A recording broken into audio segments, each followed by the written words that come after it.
राष्ट्रीय अध्यक्ष जेपी नड्डा के उत्तराखंड दौरे के दूसरे दिन बीजेपी हरिद्वार के संतों और सैनिकों की वोट साधने में इस जुगत में जुटी हुई है। आगामी विधानसभा चुनाव के मद्देनजर ये जुगत की जा रही है।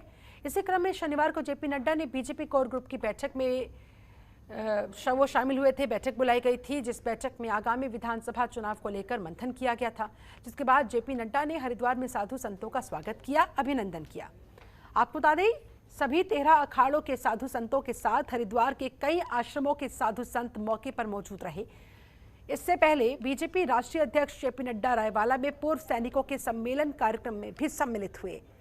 रायवाला में कार्यक्रम के बाद बीजेपी के राष्ट्रीय अध्यक्ष जेपी नड्डा फिर ज्वालापुर पहुंचे, जहां पहुंचकर उन्होंने मोहल्ला कछड़ पहुंचकर बाबा भीमराव अंबेडकर की मूर्ति पर माल्यार्पण किया। इन सभी कार्यक्रमों में मुख्यमंत्री पुष्कर सिंह धामी, प्रदेश अध्यक्ष मदन कौशिक, प्रदेश प्रभारी दुष्यंत गौतम, सह प्रभारी रेखा वर्मा सहित भारी संख्या में बीजेपी नेतागणों की मौजूदगी दर्ज की गई।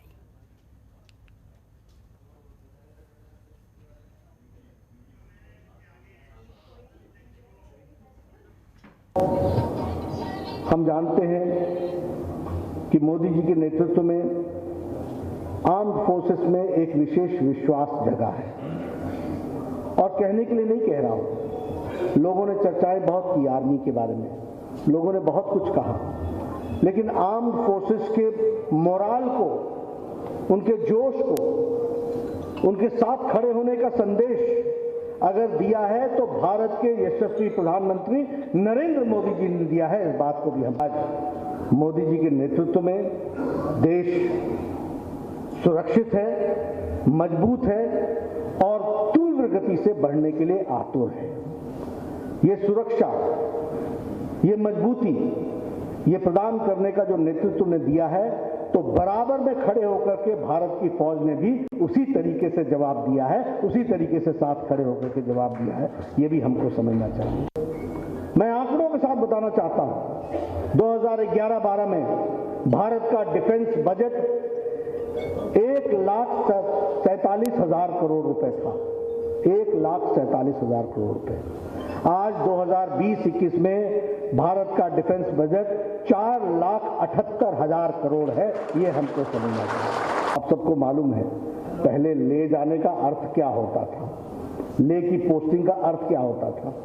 हिमाचल से मनाली से लोग चलते थे, फिर सिसु रुकते थे, फिर सिसु से आगे बढ़ते थे, फिर वो तांगलांगला पास करते थे, फिर उसके बाद जाकर के वो ले पहुंचते थे।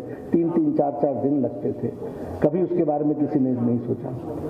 अटल बिहारी वाजपेयी जी ऐसे प्रधानमंत्री बने जिन्होंने कहा कि मनाली से लेकर के ले के लिए टनल बननी चाहिए, और दुनिया की सबसे बड़ी टनल 9.9 किलोमीटर की 10,000 की हाइट पर बना करके अटल टनल दी। इस बात को समझना चाहिए। कांग्रेस प्रदेश अध्यक्ष गणेश गोदियाल का 5 दिन के गढ़वाल दौरे पर रहने का कार्यक्रम है। शनिवार को शाम 7 बजे गोदियाल श्रीनगर में पौड़ी जिले की ब्लॉक इकाइयों के अध्यक्षों के साथ बैठक करेंगे। 22 अगस्त को जिला कांग्रेस कमेटी रुद्रप्रयाग, 23 अगस्त को जोशीमठ में बद्रीनाथ विधानसभा के कार्यकर्ताओं पदाधिकारियों के साथ बैठक करेंगे। तो वहीं 24 अगस्त को कर्णप्रयाग में चमोली के पदाधिकारियों और कार्यकर्ताओं की बैठक होगी। 25 अगस्त को अल्मोड़ा की जयंती में सालम धाम देवल में शहीदों का श्रद्धांजलि कार्यक्रम होगा, जिसमें वो शामिल होंगे। इस तरह से आज से 5 दिन का पहाड़ी दौरा कांग्रेस प्रदेशाध्यक्ष का। आगामी विधानसभा चुनाव को लेकर ये दौरा बेहद महत्वपूर्ण। पौड़ी के कांग्रेस ब्लॉक अध्यक्षों के साथ वो बैठक करेंगे। लगातार 5 दिन अलग अलग पदाधिकारियों के साथ, अलग अलग मुद्दों के साथ वो मंथन करते नजर आएंगे, बैठक लेते नजर आएंगे। 22 अगस्त को रुद्रप्रयाग में पार्टी पदाधिकारियों के साथ उन्हें बैठक लेनी है। 23 अगस्त को भी उनका कार्यक्रम है जोशीमठ में पार्टी कार्यकर्ताओं के साथ बैठक करने का। 24 अगस्त का भी उनका कार्यक्रम चमोली का पार्टी पदाधिकारियों के साथ मंथन करने का। 25 अगस्त को उनका कार्यक्रम अल्मोड़ा का जयंती में, जहां वो शहीदों के श्रद्धांजलि कार्यक्रम में हिस्सा लेंगे। और आज भी शाम 7 बजे से एक बैठक शुरू हो जाएगी, जिसमें गणेश गोदियाल हिस्सा लेते दिखेंगे। इस तरह से पहाड़ दौरे पर 5 दिवसीय उनका ये दौरा उत्तराखंड का।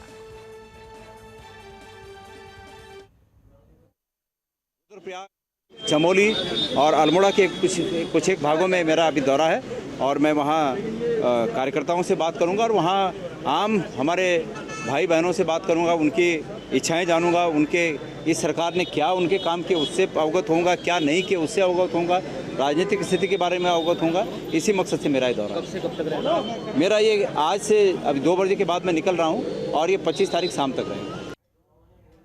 वहीं कांग्रेस के राष्ट्रीय प्रवक्ता पवन खेड़ा का 23 अगस्त को देहरादून दौरा, प्रशिक्षण कार्यक्रम में शामिल होंगे राष्ट्रीय प्रवक्ता पवन खेड़ा।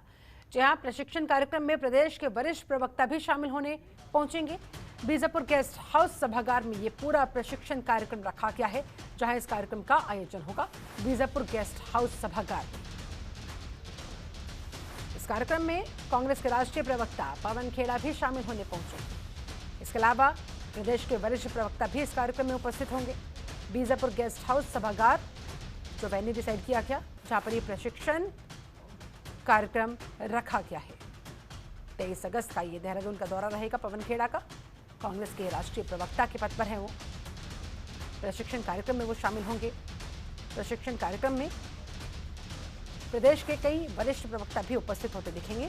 वहां पर इस प्रशिक्षण कार्यक्रम में बीजापुर गेस्ट हाउस सभागार में इस कार्यक्रम का आयोजन होगा। खबरों के निष्पक्ष विश्लेषण के लिए सब्सक्राइब करें Jantantra TV and press the bell icon. Never miss any update.